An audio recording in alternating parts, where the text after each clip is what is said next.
Hello दोस्तों, कैसे हैं आप सभी।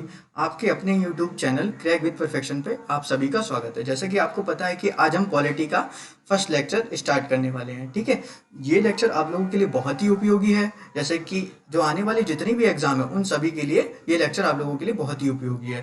ठीक है, तो हम शुरुआत करते हैं पॉलिटी की। सबसे पहले क्या होता है कि पॉलिटी मीन्स राजनीति शास्त्र। ठीक है, तो हम आपको बताते हैं कि राजनीति शास्त्र क्या होता है। किसी भी राज्य विशेष को चलाने के लिए बनाई गई नीति राजनीति शास्त्र कहलाती है। ठीक है, आपको ये पता होना चाहिए कि राजनीति शास्त्र के जो जनक थे वो कौन थे। तो राजनीति शास्त्र के जनक अरस्तु जी थे। ठीक है, आपने एक शब्द सुना होगा पॉलिटिकल साइंस, जिसको हम बोलते हैं राजनीति विज्ञान।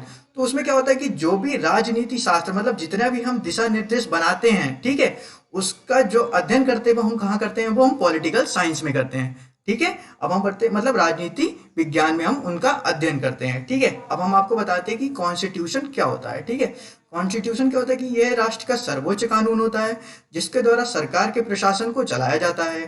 ठीक है, और सबसे पहले जो हमारे संविधान शब्द का प्रयोग किया था वो ब्रिटिश नागरिक थे। ब्रिटिश नागरिक जिनका नाम था सर हेनरी मैन। ठीक है, जो सन हेनरी मैन थे वो ब्रिटिश नागरिक थे। अब आपको पता होगी वो ब्रिटिश नागरिक थे, तो सबसे पहले संविधान से हम लोगों को किसने अवगत कराया था, तो सबसे पहले ब्रिटेन में ही संविधान बना था। ठीक है, क्यों ऐसा क्यों हुआ, क्योंकि सबसे पहले उन्होंने शब्द का प्रयोग किया था और वहां ही सबसे पहले संविधान की मांग की गई थी। ठीक है, अब हम आगे बढ़ते हैं। संविधान शब्द है वो लैटिन भाषा के कॉन्सोनेंट शब्द से बना हुआ है। ठीक है, जिसका अर्थ होता है व्यवस्था बनाना। आपको पता होगी कॉन्स्टिट्यूशन दो दो टाइप के होते हैं, एक होता है रिटन फॉर्म में, एक होता है अनरिटन फॉर्म में।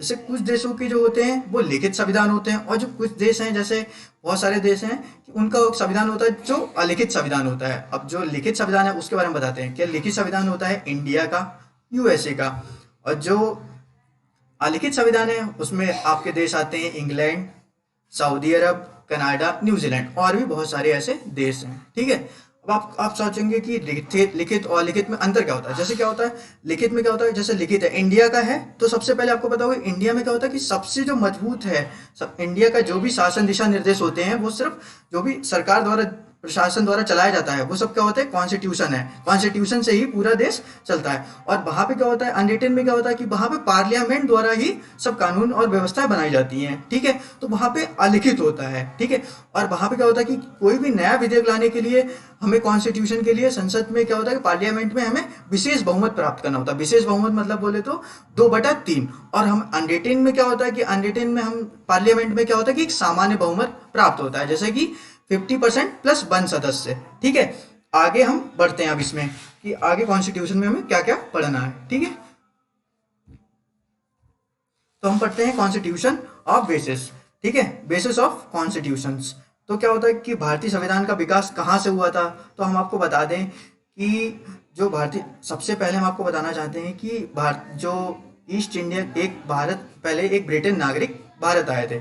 उन्होंने मतलब व्यापार करने के लिए वो भारत आए थे। तो उन्होंने देखा, तो फिर यहाँ से जब वो ब्रिटेन गए तो उन्होंने एक कमेटी बनाई। ठीक है, उस कमेटी का नाम मर्चेंट था। ठीक है, तो जब वो कमेटी बनाई गई तो वहां पे एक महारानी थी एलिजाबेथ। तो उन्होंने क्या किया था सन मतलब 31 दिसंबर सन 1600 को उन्होंने एक पत्र पर मतलब अधिकार पत्र लिखा था, जिसपे क्या होता है कि 15 वर्ष के लिए ईस्ट इंडिया कंपनी भारत में जाकर मतलब व्यापार कर सकती है। ठीक है, तो उसमें क्या हुआ था कि उसमें 217 सदस्य थे, और उस समय सर मतलब कंपनी की जो पूंजी थी वो 30,133 पॉइंट थी। ठीक है, अब हम आगे बढ़ते हैं इसी के साथ। ठीक है, तो अब हमें जितने भी आपको पता है कि ये एक्ट क्यों बने, मतलब जितने भी जो एक्ट थे वो क्यों इनकी हमें क्यों आवश्यकता पड़ी। ठीक है, तो जो एक्ट से इनकी आवश्यकता हमें इसलिए पड़ी कि जब कंपनी आई तो उन्होंने क्या करा कि भारत पे अपने ही मतलब अपने ही कंपनी के अधिकार से मतलब कानून बनाने लगे। ठीक है, तो ये सब जब ब्रिटेन में पता चला तो उन्होंने क्या करा कि उनसे अधिकार छीन लिया गया कंपनी से, और मतलब फिर खुद ही मतलब भारत का मतलब कानून बनाने लगे थे। ठीक है, अब आपको बताता हूँ कि जब ये कंपनी आई थी तो उस समय भारत में कौन सा वंश चल रहा था, तो उस समय मुगल वंश चल रहा था। ठीक है, और उस समय जो मुगल वंश के जो राजा थे वो अकबर थे। ठीक है, और जो वहां की रानी थी ब्रिटेन की उनका नाम था एलिजाबेथ। सबसे पहले हम आपको बताना चाहते हैं कि जो सबसे पहले जो फर्स्ट एक्ट आया था उसका नाम था रेगुलेटिंग एक्ट। ठीक है, तो इसमें क्या हुआ था कि जो ब्रिटिश संसद का नियंत्रण था वो ईस्ट इंडिया कंपनी पर इस अधिनियम के द्वारा हो जाता है। जो मतलब जैसे पहले कंपनी खुद से ही मतलब अधिकार बनाती थी, खुद से ही सब कुछ करती थी। मतलब क्या हुआ, व्यापारी क्या करते थे कि हम अपना अपना खुद व्यापार करने लगते थे भारत में आके। उससे क्या होता था कि मतलब जितने भी ब्रिटेन के जो व्यक्ति थे वो भारत पे अपना अपना व्यापार करने लगते थे। तो इससे क्या होता था, किसी को कर ज़्यादा लेते और मतलब बहुत ही अधिकार भारत पे हो रहे थे। ठीक है, तो अब इससे क्या हुआ कि जैसे ही ये सब ब्रिटिश संसद को पता चला, तो वहां पे क्या हुआ कि ब्रिटिश संसद ने क्या किया कि नियंत्रण करने के लिए ईस्ट इंडिया कंपनी पर इस अधिनियम के द्वारा बनाया गया। तो जो सबसे पहला अधिनियम था वो क्या था, 1773 का रेगुलेटिंग एक्ट। ठीक है, तो इसमें क्या हुआ था, जो हमारे बंगाल का प्रथम गवर्नर था वो कौन थे, वारेन हेस्टिंग थे। और बॉम्बे और मद्रास को बंगाल में मिला दिया गया था। और आपको पता होगा कि सबसे पहले जैसे तीन थे, बॉम्बे, मद्रास और बंगाल, ये तीनों क्या थी, प्रेसिडेंसी थी। ठीक है, और सबसे मजबूत प्रेसिडेंसी जो थी वो बंगाल थी, क्योंकि सबसे ज्यादा वो वहां पैसा जो था वो बंगाल में था। तो सबसे पहले लोग बंगाल में ही व्यापार करना शुरू करते हैं। ठीक है, और उसमें क्या हुआ कि गवर्नर जनरल की जो सहायता करने के लिए, जो मतलब वहां पे वारेन हेस्टिंग को गवर्नर जनरल बनाया गया था, तो उनकी सहायता करने के लिए 4 सदस्य की परिषद बनाई गई थी। ठीक है, ठीक है, और 2 मंडल की, एक निदेशक मंडल की भी स्थापना की गई थी, जिसमें क्या थे, 24 सदस्य थे। कितने सदस्य थे, 24 सदस्य थे।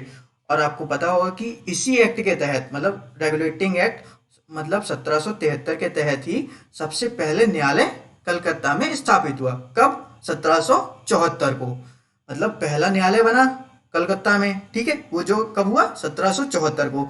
और फिर क्या हुआ था कि इसी न्यायालय को 1861 में 3 मतलब गवर्नमेंट ऑफ एक्ट के तहत एक एक्ट आया था, जिसके तहत क्या हुआ था, 3 हाई कोर्ट में डिवाइड कर दिया गया था, बॉम्बे, मद्रास और कोलकाता में। ठीक है, तो ये हुआ हमारा क्या है, पिट्स रेगुलेटिंग एक्ट। ठीक है, 1773 था जो रेगुलेटिंग एक्ट के बारे में ये सब जानकारी थी। ठीक है, अब मैं आपको पढ़ाना चाहता हूँ पिट्स इंडिया एक्ट, जो क्या था, 1784 को हुआ था। ठीक है, इसमें क्या हुआ था, तो जो जैसे इसमें कुछ बातें कही गई थी, जैसे निदेशक मंडल की स्थापना हुई थी, सदस्यों की संख्या कार्यपालिका परिषद में कम से कम 4 से 3 कर दी गई थी। पहले कितने थे, जो सदस्य थे वो कार्यपालिका परिषद में वो 4 थे, फिर क्या हुआ था, 4 से 3 कर दिया गया था, मतलब एक सदस्य कम कर दिया गया था। ठीक है, कंपनी ने अपना कार्यभार बांट लिया था।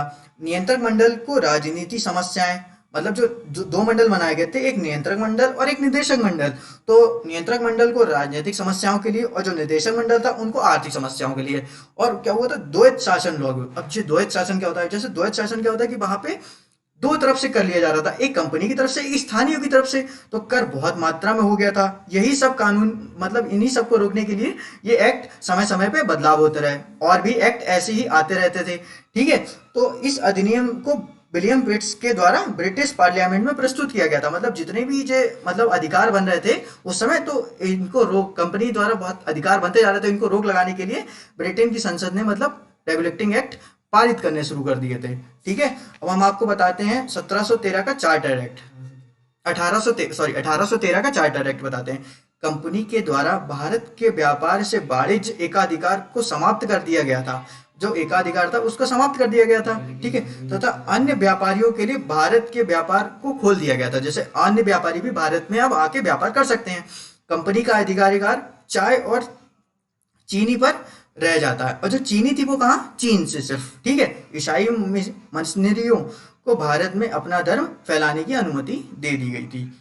भारत, और इसी एक्ट के तहत क्या हुआ था कि भारत की जो शिक्षा है उस पर 1 लाख प्रति वर्ष खर्च करने का प्रावधान रखा गया था।